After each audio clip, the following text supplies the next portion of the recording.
right, so Tucker Carlson is self-deporting himself from the Republican Party, and this doesn't come as a surprise to many people unless you haven't watched his show since Fox News.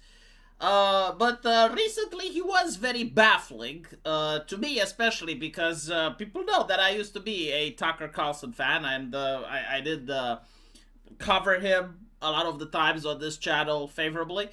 But he was baffling because he was simping for Islam extremely hard, right?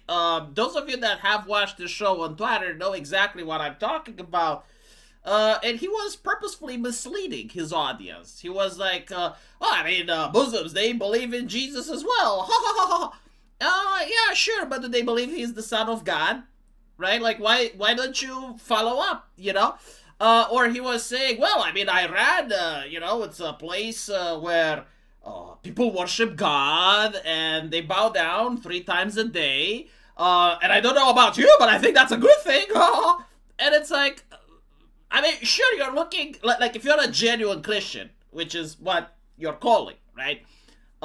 You're looking at people who are not finding salvation, right?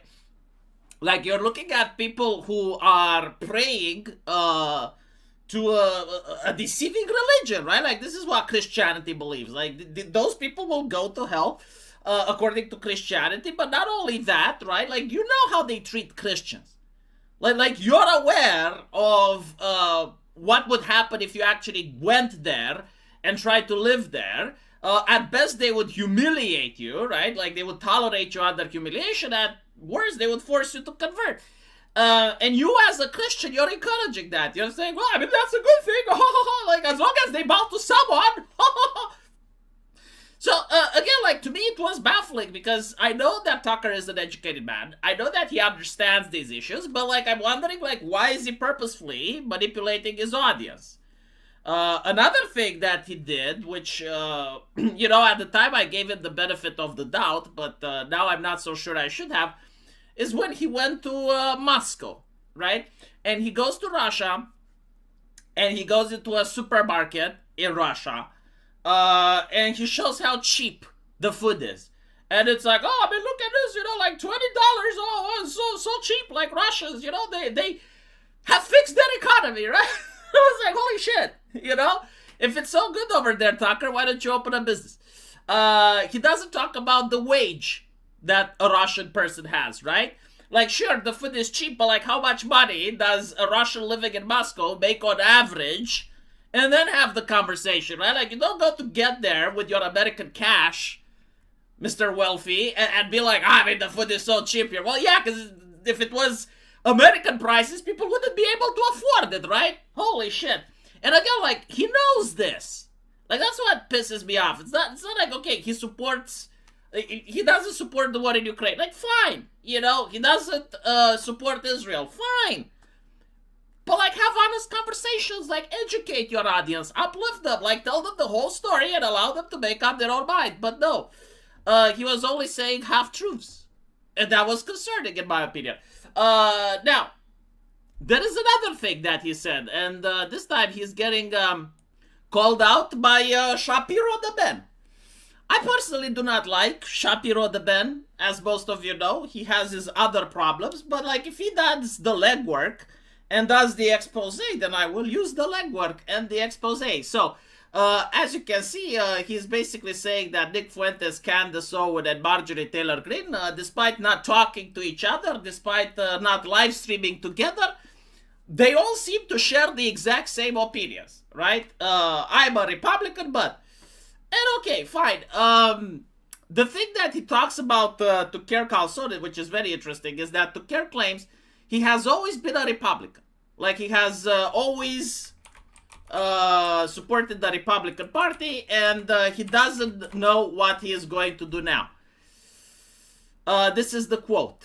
How could I or any American voter support a political party that's not loyal to the United States, that's putting the interests of a foreign country above those of its own citizens? I voted Republican my entire life. I've been a consistent defender for 35 years for the Republican Party, but there's no defending this because it's immoral. And it's exactly the opposite of what a political party in a democracy is charged with doing. which is representing its own voters, its own citizens, its own nation. Now, here's the thing, right? I don't mind his decision. Like, it's normal. Like, surely people can change their political affiliation. People can choose to support or not support the party for whatever reason. Like, all of this is normal. What I do hate and what I do dislike and what needs to be called out is, like, wonder, why is he lying? Why is he lying? Because, again, Shapiro the Ben has done the legwork and has pointed out Tucker acts like he's been a Republican for 35 years. That's weird because he was a registered Democrat from 2006 to 2020. Right? Like, why does he feel the need to mislead his audience? Why is he a deceiver? Like, does he think that his moral stances do not stand by their own? Does he think that the audience needs manipulation and deception in order to see things that he does? Does he not trust his audience to come up to the same conclusions as he does if he was to just tell the truth, right? Like, this is the interesting thing. Now, apparently, Shapiro the Ben says he said that he registered Democrats so that he could vote for the Democrats in the primaries and manipulate the system. Except that Washington, D.C., where he was living, has a closed primary system. Right? And this is basically the thing that upsets me. I don't like being deceived. I don't know about other people. Like, maybe there are other people who think, you know, I believe in X. And if you have a person that deceives individuals so they believe in X as well, it's fine. I don't think it's fine. I think it's poisonous. I think it doesn't hold in the long run, right? When you surround yourself with deceivers, even if they are deceiving people to the right conclusion, you're still surrounded by deceivers, right? So, like, your reputation takes a hit. But it is what it is, right? Now, Tucker Carlson is not right-wing. I don't think, like, many right-wingers expected Tucker Carlson to still be right-wing. We'll see if he becomes a Democrat. I know that Nick Fuentes, for example, like, I'm 100% sure that Nick Fuentes is a Democrat. I have already said this. People push back on me, but I will, again, push back on them, and I say, I don't know who's going to run for president in the American elections. I don't even know what the geopolitics are going to be at the time, but what I am knowing for certain is that Nick Fuentes is going to support the Democrats. And what I also know for certain is that the next elections, the midterms, after the presidential election, regardless who wins, Nick Fuentes is going to support the Democrats. In the next presidential elections after the ones that are coming, Nick Fuentes is going to support the Democrat. Like, nothing else matters to me. I don't care how you flap your mouth. I don't care what arguments you make, right? When you're in the voting booth and your stamp goes on the D, you're a Democrat in my eyes. Nothing wrong with that. It's not a shameful thing. It's not a bad thing, right?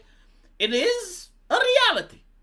I don't know why this is controversial, right? Like, if Hassan Piker or Destiny, fuck, you know what? Kamala Harris. Like, if Kamala Harris herself would go to the voting booth and she would vote Republican, in my eyes, she would be a Republican. I don't fucking care what party she belongs to.